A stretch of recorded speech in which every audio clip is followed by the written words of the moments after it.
Hey, it's SgtLocksmith here. Okay, we've got our 4-button remote here for our smart key. We're going to go ahead and replace the battery. If your key ring is attached, leave it on, because your push emergency release, and out comes your key.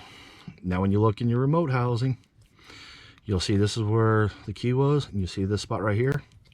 Go ahead and put you a flat tip screwdriver in there and just twist it.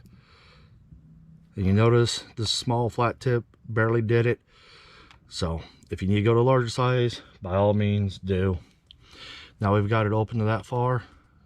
Go ahead and just gently pop the 2 halves open. If you notice on the back side, here's our battery. You see your metal retainer piece to hold it in. Notice you got all this plastic, but right here you don't. This remote even shows you put the flat tip here on the side and just lift up.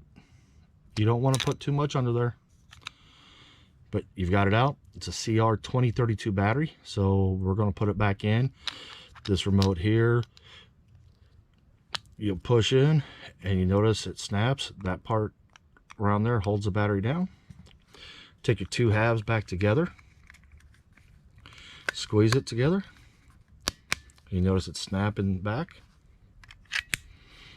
And there you go. You've just changed your battery on your remote. Hey, if you would, go ahead and give us a thumbs up if this video helped you out. And go ahead and check out our other playlists.